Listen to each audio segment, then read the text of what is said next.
समय की बात है। तुंगभद्रा नदी के किनारे एक नगर था। उस नगर में आत्मदेव नाम का एक ब्राह्मण रहता था, जो सूर्य के समान तेजस्वी व्यक्तित्व वाला और सभी वेदों का जानकार था।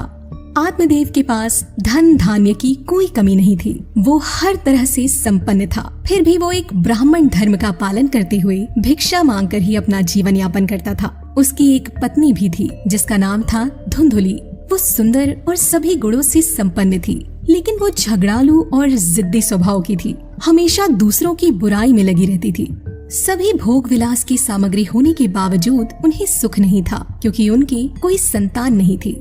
जब उनकी अवस्था बहुत ढल गई तो उन्होंने संतान प्राप्ति के लिए तरह तरह के उपाय किए, हर तरह का दान धर्म सब कुछ किया, लेकिन फिर भी उन्हें संतान का मुंह देखने के लिए नहीं मिला।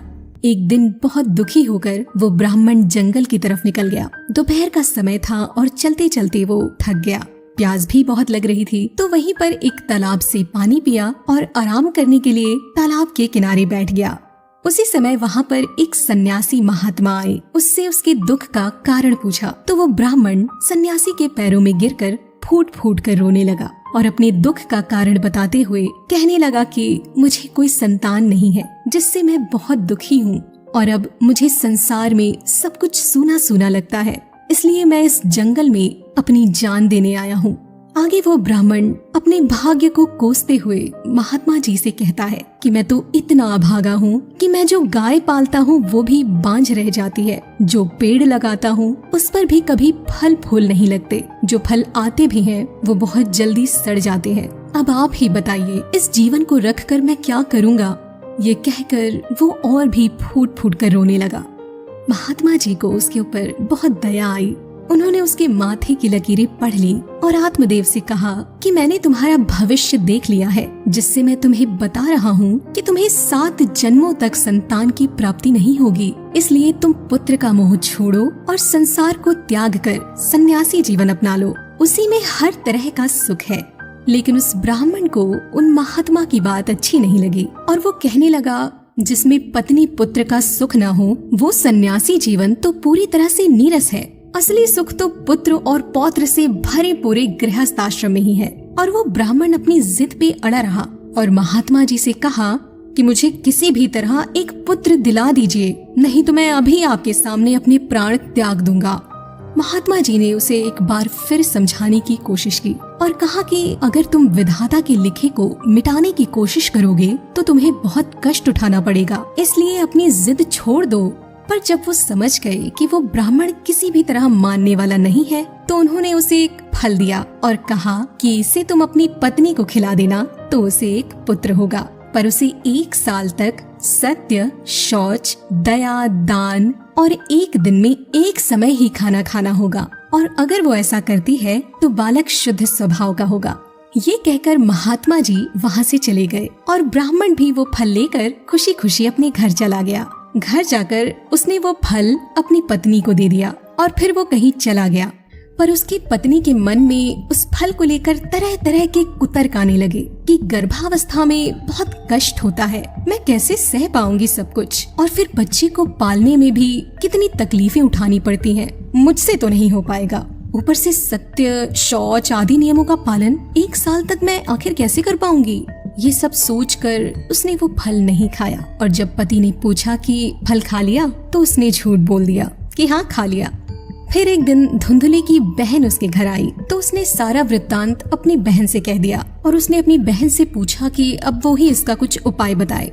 उसकी बहन उस समय गर्भवती थी, तो उसकी बहन ने कहा कि मैं इस बच्चे का जन्म होने के बाद अपने पति के हाथों इसे तेरे पास पहुंचवा दूंगी और बाद में समय से आके मैं बच्चे का पालन भी कर दूंगी। इसके बदले में तू उन्हें कुछ पैसे दे देना और उस फल को तू अपनी गैया को खिला दे, क्योंकि वो भी तो बच्चा नहीं दे रही है। इस तरह उसकी जांच भी हो जाएगी कि आखिर उस फल में कितनी शक्ति है। ये सुनकर धुंधली ऐसा ही करने को तैयार हो गई। फिर समय आने पर उसकी बहन को लड़का हुआ और जैसा धुंधली से उसकी बहन ने कहा था, उस बालक को धुंधली के पास पहुंचवा दिया। अब इसके बाद धुंधली ने आत्मदेव को सूचना भिजवा दी कि उसको बेटा हुआ है। आत्मदेव बड़ा खुश हुआ। उसने उसके जात कर्म संस्कार करके ब्राह्मणों को दान दिया। उसके घर के बाहर गाना बजाना हुआ और पुत्र के जन्म का उत्सव मनाया गया। उस बालक का नाम धुंधुकारी पड़ा। फिर 3 महीने बीतने पर उसकी गैया को एक मनुष्याकार बच्चा हुआ। वो दिव्य सुंदर और स्वर्ण की कांति वाला था। उसका पूरा शरीर मनुष्य का था, पर उसके कान गाय जैसे थे। आत्मदेव ने उसका नाम गोकर्ण रखा, क्योंकि उसके कान गाय के कान जैसे थे। आत्मदेव गोकर्ण को भी धुंधुकारी की ही तरह अपने पुत्र के समान ही समझता था, और गोकर्ण भी आत्मदेव को अपना पिता ही मानता था। समय बीता, दोनों बालक बड़े हो गए। गोकर्ण बहुत ज्ञानी और अच्छे स्वभाव का था, पर धुंधुकारी महादुष्ट प्रकृति का निकला। ब्राह्मण का कोई भी गुण उसके अंदर नहीं था, और दुनिया की हर बुराई उसके अंदर थी। शराब पीना, चोरी करना, असहाय लोगों को व्यर्थ ही तंग करना, लोगों के छोटे बच्चों को खिलाने के बहाने गोद में लेता और कुएं में फेंक देता था। वैश्याओं के जाल में फंसकर उसने अपने पिता की सारी संपत्ति नष्ट कर दी। फिर एक दिन माता पिता को पीटकर घर के सारे बर्तन उठा ले गया। अब आत्मदेव विलाप करने लगे, सोचने लगे कि इससे अच्छा तो पुत्र ना होता तो ही ठीक था। कुपुत्र तो बड़ा दुखदाई होता है। अब मैं कहाँ जाऊँ, क्या करूँ, मुझे इस संकट से कौन निकालेगा। तभी वहाँ परम ज्ञानी गोकर्ण जी आए और अपने पिता को वैराग का उपदेश देते हुए कहा, पिताजी, आप इस संसार के मोह में पड़कर कभी भी सुखी नहीं रह पाएंगे। इंद्रियों को कभी सुख नहीं होता। इस संसार में तो एक राजा भी कभी पूरी तरह सुखी नहीं हो सकता। एक सन्यासी का जीवन ही सुखी है। इसलिए आप मोह त्याग कर संन्यास ले लीजिए और वन में चले जाइए और भगवान में अपना मन लगाएं। भगवान की सेवा करें और उन्हीं की कथाओं को सुनें। गोकर्ण की बातें सुनकर आत्मदेव वन में चला गया। उस समय उसकी आयु 60 वर्ष की हो चुकी थी, लेकिन मन में दृढ़ निश्चय था। वन में जाकर उसने दिन रात भगवान की सेवा की और नियम पूर्वक भागवत के 10वें स्कंद का पाठ करने से उसने भगवान श्री कृष्ण को प्राप्त कर लिया। उधर एक दिन धुंधुकारी ने अपनी माता को पीट डाला और उससे पूछने लगा कि बता, धन कहाँ रखा है, नहीं तो जलती लकड़ी से अभी तेरी खबर लूंगा। उसकी धमकी से डरकर और उसके उपद्रवों से दुखी होकर धुंधुली रात के समय में कुएं में जाकर कूद गई और मर गई। इसके बाद गोकर्ण जी तीर्थ यात्रा पर निकल गए। अब घर में किसी को ना पाकर अकेले धुंधुकारी का राज हो गया। वो 5 वैश्याओं के साथ अपने घर पर रहने लगा। दिन रात उनकी मांगे पूरी करने के लिए कहीं न कहीं लूट पाट हत्या करता रहता था। एक दिन उन वैश्याओं ने उससे बहुत सारे गहने मांग लिए। उसी चक्कर में उसने राजा के महल में चोरी कर ली और ढेर सारे गहने और कपड़े लाकर उन वैश्याओं को दिए। चोरी का माल देखकर वो सारी वैश्याओं ने सोचा कि ये तो रोज ही कहीं न कहीं चोरी लूटपाट करता ही रहता है। एक ना एक दिन तो राजा इसे पकड़ ही लेगा और अवश्य ही मृत्यु दंड देगा। जब इसे आज नहीं तो कल मरना ही है, तो क्यों ना हम ही इसे मार डालें और सारा माल उठा ले जाएं। यही सोचकर उन वैश्याओं ने सोते हुए धुंधुकारी को रस्सियों से बांध दिया और उसके मुंह पर दहकते हुए अंगारे डाल दिए, जिससे वो जलकर मर गया और प्रेत बन गया। वो हवा के रूप में इधर उधर भटकता रहता, भूख प्यास सर्दी गर्मी से तड़पता रहता था, लेकिन उसे कोई शरण नहीं मिल पाती। फिर कुछ दिन बीतने पर गोकर्ण जी को उसकी मृत्यु की सूचना मिली। उसे अनाथ समझकर उन्होंने गया जी में धुंधुकारी का श्राद्ध किया, लेकिन फिर भी धुंधुकारी की आत्मा को शांति नहीं मिली। एक दिन घूमते घूमते गोकर्ण जी अपने गांव पहुंच गए। फिर रात के समय जब वो अपने घर के आंगन में सो रहे थे, तो अपने भाई को देखकर धुंधुकारी अलग अलग भयंकर रूप बनाकर गोकर्ण जी को डराने का प्रयास करने लगा। कभी शेर, कभी हाथी, कभी भेड़ के रूप में डरावनी आवाजें निकालता था। गोकर्ण जी को लगा कि ये कोई अतृप्त आत्मा ही है। तब उनके पूछने पर धुंधुकारी ने बताया कि मैं आपका भाई धुंधुकारी हूँ, और फिर अपनी पूरी कहानी बताई कि कैसे उसे उन वैश्याओं ने मार डाला, और उसने बताया कि अपने पाप कर्मों की वजह से वो प्रेत बन गया। फिर वो गोकर्ण जी के सामने रो रो कर उनसे खुद को प्रेत योनि से मुक्त कराने के लिए प्रार्थना करने लगा। गोकर्ण जी को बड़ा आश्चर्य हुआ कि गया जी में श्राद्ध करने के बावजूद भी उसे शांति नहीं मिली। उन्होंने धुंधुकारी से कहा कि अब तुम अपनी जगह पर चले जाओ, मैं कुछ उपाय सोचता हूँ।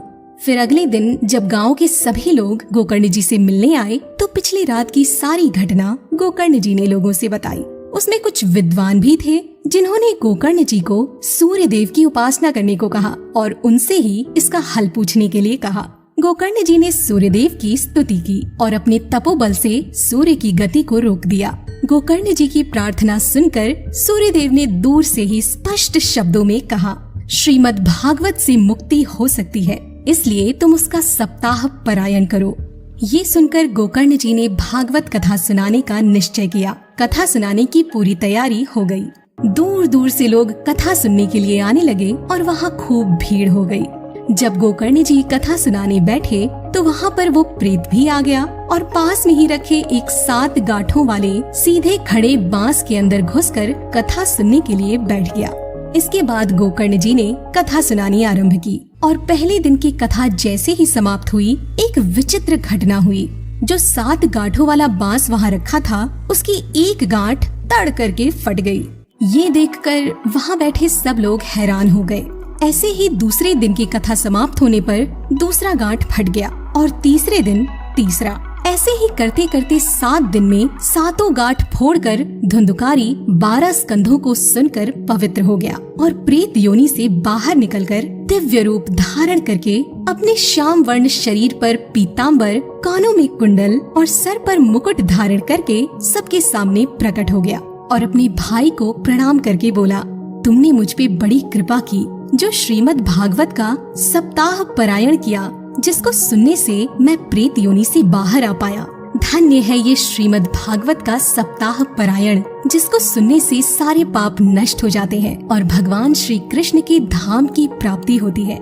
जिस भागवत के श्रवण से जड़ और सूखे बांस की गांठें फट जाती हैं, उस भागवत का सप्ताह श्रवण करने से हृदय की सभी गांठें खुल जाती हैं और सभी संशय समाप्त हो जाते हैं। ये तीर्थ के समान सारे पापों को धोने वाला है और जिसके हृदय में ये स्थित हो, उसकी मुक्ति निश्चित है। धुंधुकारी ये सब बातें कर ही रहा था कि वैकुंठ धाम से उसके लिए एक विमान उतरा। उस विमान पर वैकुंठ धाम वासी पार्षद भी आए थे। सबके सामने धुंधुकारी उस विमान पर चढ़ गया। ये देखकर गोकर्ण जी को हैरानी हुई कि कथा तो हम सबने सुनी है, तो वैकुंठ धाम से केवल धुंधुकारी के लिए ही विमान क्यों आया। तो गोकर्ण जी ने पार्षदों से विनम्रता पूर्वक प्रश्न किया, जब सभी ने समान रूप से कथा सुनी है, तो इसके फल में ऐसा फर्क क्यों हुआ? आप सिर्फ धुंधुकारी के लिए ही विमान क्यों लाए, हम सबके लिए क्यों नहीं लाए? इस पर पार्षदों ने उत्तर दिया कि ये बात तो सही है कि यहाँ उपस्थित सभी लोगों ने कथा समान रूप से सुनी है, पर धुंधुकारी जैसा इसका मनन किसी ने नहीं किया। 7 दिनों तक भूखे प्यासे रहकर इसने कथा सुनी। दिन में कथा सुनता और संध्या के समय उसका मनन करता था, इसीलिए इसे वैकुंठ धाम की प्राप्ति हुई है। अगर सभी लोग फिर से इस कथा का एकाग्रता के साथ श्रवण करें, तो अवश्य ही इनको भी वैकुंठ की प्राप्ति होगी। और गोकर्ण जी, आपको तो भगवान स्वयं आकर गोलोक धाम लेकर जाएंगे। ये कहकर वो पार्षद हरि कीर्तन करते हुए वैकुंठ धाम को लौट गए। श्रवण मास में एक बार फिर से गोकर्ण जी ने उसी प्रकार सप्ताह क्रम से कथा कही और सबने उसे फिर से सुना।